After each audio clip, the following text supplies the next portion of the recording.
RTC బస్సులలో మహిళలకు free జర్నీకి సంబంధించి ఆంధ్రప్రదేశ్ ప్రభుత్వం కీలక అప్డేట్ ఇచ్చింది.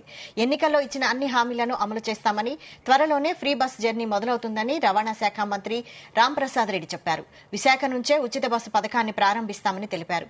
ఈ పథకం అమలు చేస్తున్న తమిళనాడు, తెలంగాణ, కర్ణాటక రాష్ట్రాల్లో పర్యటించి అధ్యయనం చేస్తామన్నారు. జగన్ సర్కార్ ఆర్టీసీని ప్రభుత్వంలో పూర్తిగా విలీనం చేయలేదని మంత్రి విమర్శించారు. సిబ్బంది, ఉద్యోగులకు ఇబ్బంది లేకుండా ఆర్టీసీని ప్రక్షాళన చేస్తామని మంత్రి స్పష్టం చేశారు.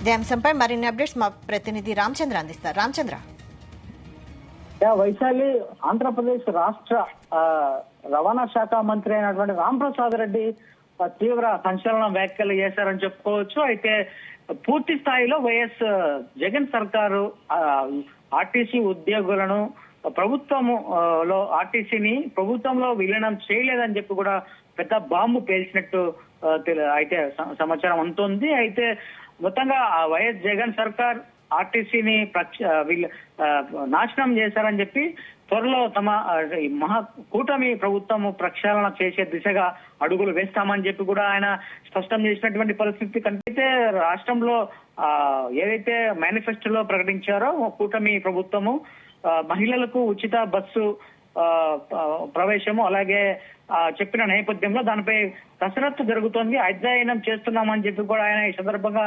చెప్పినటువంటి పరిస్థితి కనిపిస్తోంది. అయితే తమిళనాడు అలాగే కర్ణాటక తెలంగాణ ఏదైతే తెలంగాణలో కావచ్చు అలాగే ఆంధ్రప్రదేశ్ లో కూడా ఫ్రీ బస్సు ఏర్పాటు చేయబోతున్నామని చెప్పి కూడా ఆయన చెప్పారు.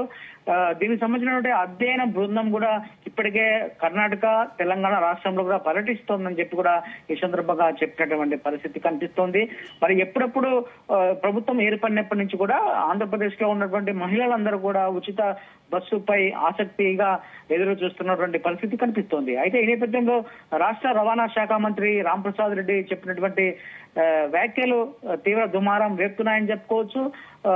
మరోవైపు ఆర్టీసీ ఉద్యోగులలో మాత్రము కాసింత ఉలికిపాటు గురయ్యారని చెప్పి కూడా మనం భావించాల్సి ఉంటుంది. పూర్తి స్థాయిలో ఆర్టీసీని ప్రభుత్వంలో విలీనం చేయలేదని చెప్పి కూడా ఈ సందర్భంగా మంత్రి చేసినటువంటి వ్యాఖ్యలు ఆర్టీసీ ఉద్యోగుల్లో కలవరం సృష్టిస్తున్నాయని చెప్పుకోవచ్చు. మరి పూర్తి స్థాయిలో ఆర్టీసీని ప్రభుత్వంలో విలీనం చేస్తారా, ఒకవేళ గతంలో చేయకపోతే ఈ ప్రభుత్వం అయినా చేస్తుందా లేదా అన్నపై కూడా ఒక క్లారిటీ రావాల్సింది. మరోవైపు ఫ్రీ బస్సు ఉచిత బస్సులపై కూడా క్లారిటీ రావాల్సి ఉంది.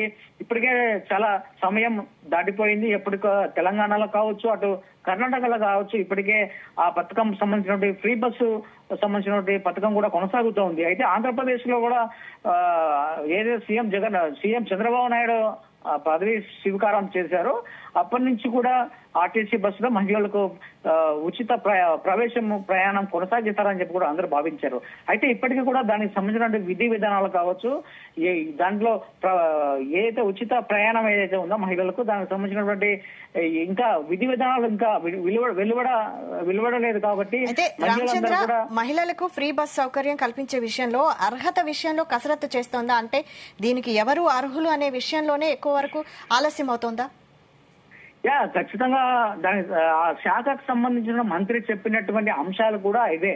ఎందుకంటే ఇప్పటికే తెలంగాణ కావచ్చు, మా కర్ణాటక రాష్ట్రంలో కావచ్చు ఎటువంటి ఇబ్బందులు లేకుండా కొనసాగుతున్నాయో వాటిపైన అధ్యయనం చేస్తున్నామని చెప్పి కూడా ఒక బృందాన్ని కూడా ఏర్పాటు చేశామని చెప్పి కూడా మంత్రి చెప్పిన నేపథ్యంలో, అయితే ఆంధ్రప్రదేశ్ విషయానికి వస్తే మాత్రం ఏ ఏజ్ వారికి అలాగే ఆధార్ కార్డు ఉండాలా, ఎటువంటి గుర్తింపు కార్డు ఉండాలి అన్న అంశంపై కూడా తాము సమాలోచన పడుతున్నామని చెప్పి అలాగే ఫీడ్బ్యాక్ కూడా తీసుకుంటున్నామని చెప్పి కూడా మంత్రి పలు సందర్భాల్లో చెప్పినటువంటి పరిస్థితి ఉంది. మరి ముఖ్యంగా మధ్యతరగతి మహిళలు కూడా ఉచిత ప్రయాణం కోసం వేచి చూస్తున్నటువంటి పరిస్థితులు ఆంధ్రప్రదేశ్ లో నెలకొన్నాయని చెప్పుకోవచ్చు. మరి ముఖ్యంగా ఇప్పటికైతే సీఎం చంద్రబాబు నాయుడు కావచ్చు, సంబంధిత శాఖ మంత్రి రాంప్రసాద్ రెడ్డి కావచ్చు, దానికి సంబంధించినటువంటి విధి విధానాలు కావచ్చు, ఎటువంటి రూల్స్ అండ్ రెగ్యులేషన్స్ ఏంటి అన్నది కూడా ఇంతవరకు వెలువడించలేదు. దానిపై కూడా ప్రజలు అందరూ కూడా మహిళలందరూ కూడా ఆసక్తిగా ఎదురు చూస్తున్నటువంటి పరిస్థితి అయితే ఆంధ్రప్రదేశ్ లో ఇప్పటికీ నెలకొని ఉంది. అయితే మొత్తానికి మరికొన్ని రోజుల్లోనే దానికి సంబంధించిన అన్ని విధి విధానాలు రూల్స్ అండ్ రెగ్యులేషన్స్ అన్ని కూడా వివరాలు వెల్లడించే ప్రయత్నం అయితే చేస్తున్నామని చెప్పి కూడా ఈ సందర్భంగా మంత్రి రాంప్రసాద్ రెడ్డి చెప్పినటువంటి దాఖలాలు అయితే కనిపిస్తున్నాయి వైశాలి.